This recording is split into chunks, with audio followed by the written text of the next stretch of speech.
Hello, love. I don't have very many books today, but it's not fucking working. Shine that down there. Oh well, there'd be a shadow. Remember these two books with jackets? Well, as you can see, I've swapped them. Put it on my Anthony Burgess key of Clockwork Orange and the Laura Palmer book. Took them off these two fuckwads and put them on there. The only reason why I mention that, not the only reason why, is because this book has a Mylar jacket as well. But I shall get to that afterwards. Anyway, found out Laura Palmer book's worth about $45, maybe 50-ish. Just because it's the hardcover. The soft cover is worth about $2 or $3, but if you want the actual first edition hardcover, it's about $50. I probably would have bought more books today, but they keep closing my thrift stores, and I also went to... I've been buying too many postcards. But they're local. At least the addresses are.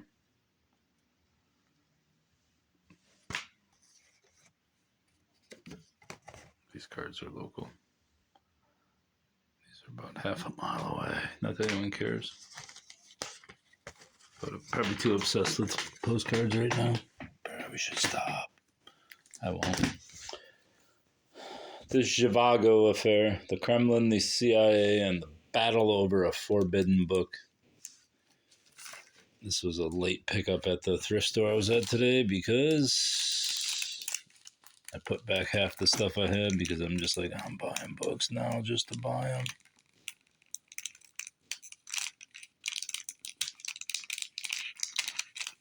Must prepare this full.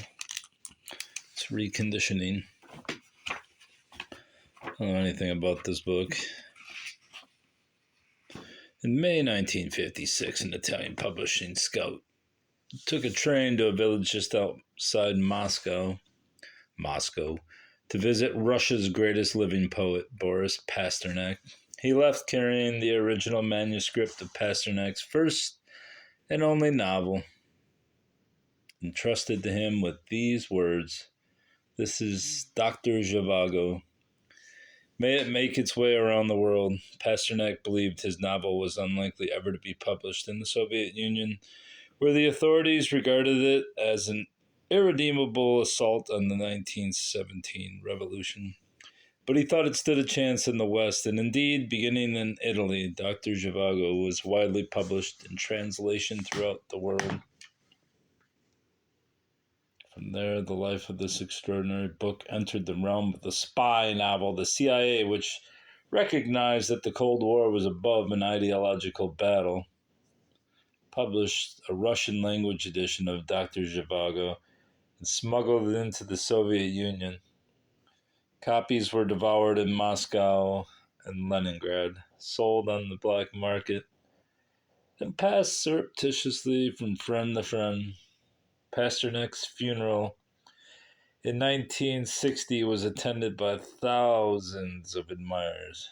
It's not very many. It should have been millions.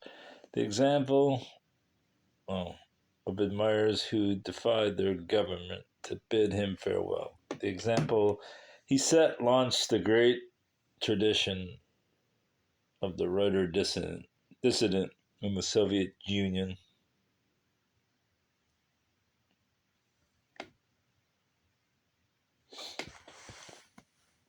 Intimately close to the charming, passionate, and complex artist, first to obtain CIA files. Great. I don't know if this book's worth anything, but it's about the CIA. And Zhivago. No, I have no clue what Dr. Zhivago's about. Didn't really care until I saw the book.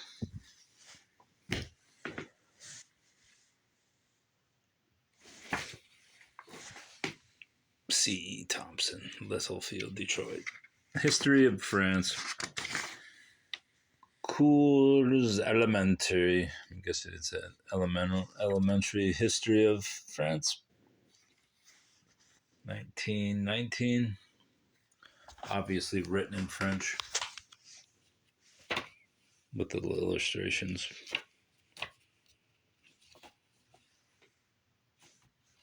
$0.50, so I couldn't really lose. I mean, I guess I could lose, but I didn't.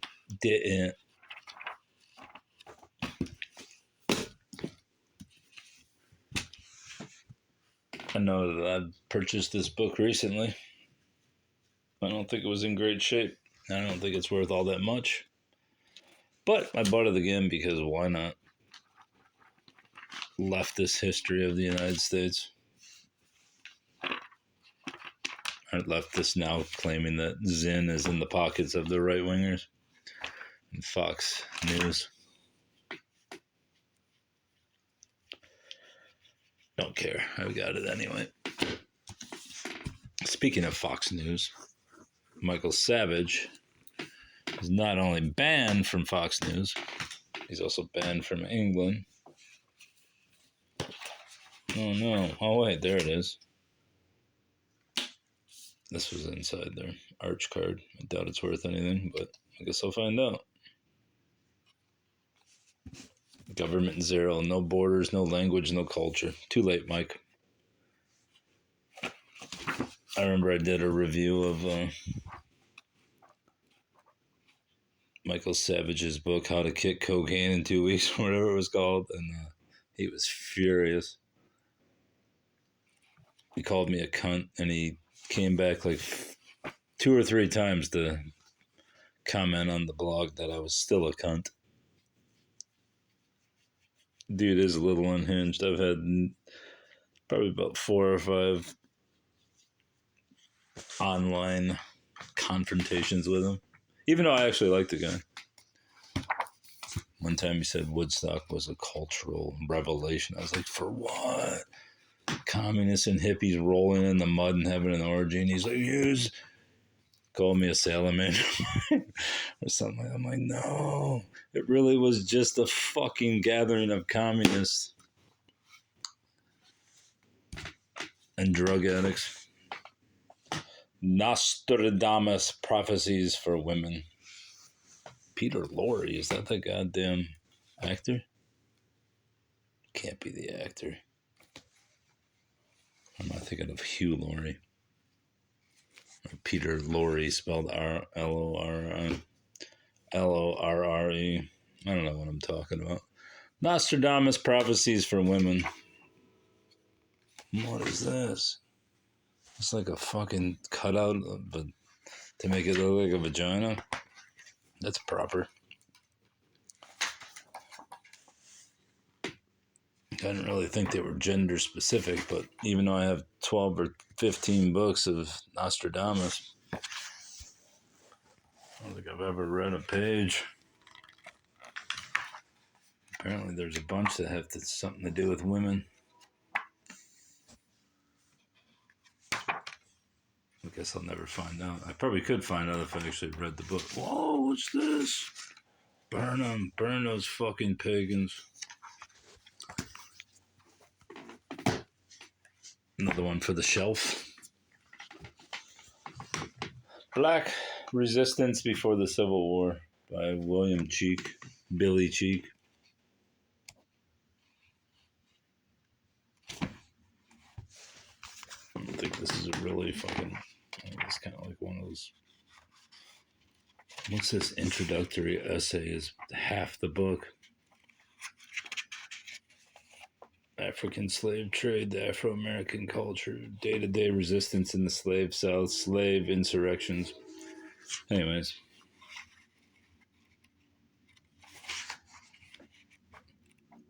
Doubt it's worth anything, but I got it. Fight the power. Detroit Police Department. My deceased uncle was a mounted horse cop during the riot in 67, 8. Doubt he's in the book, but could be. These look like all old Detroit cops. Which, if you've ever read anything about the Detroit police, especially, what's this? A big split. Well, it might be. Maybe he is in here.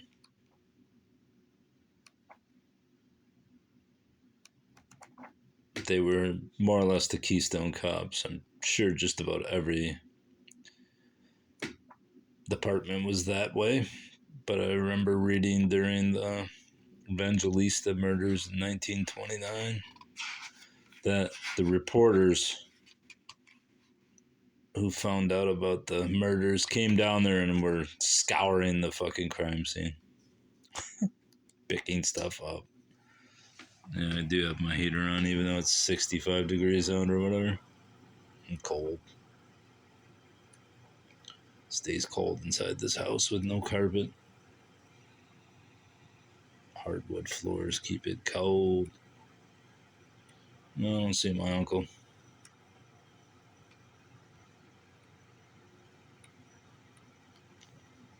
Or mounted horses. Anyway, another Detroit area book. Written in bones. How human remains unlock the secrets of the dead. As if we didn't know this. But it will go with my funerary and other such collections that I'll never read. But how can you pass up 50-cent books? It's fact. I think there's a book sale coming up next month.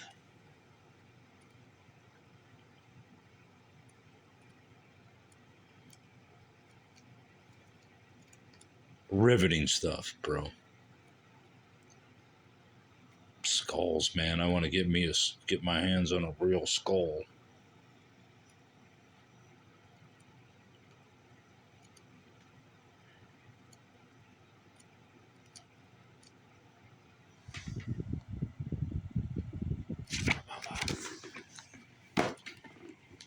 Silent witness. How forensic anthropology is used to solve the world's toughest crimes.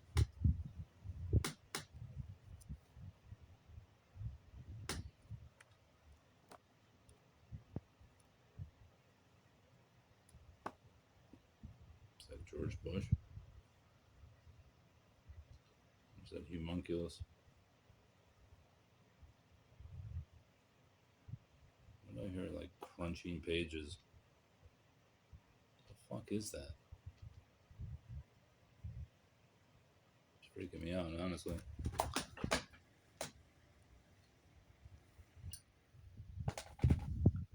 Or is that just the heater rattling against it?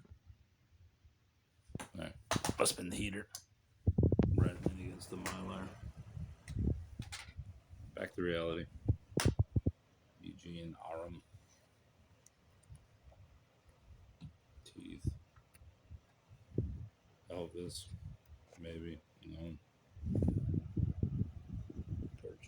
Pork ribs. Spare ribs. 6 dozen eggs. Bob Saget.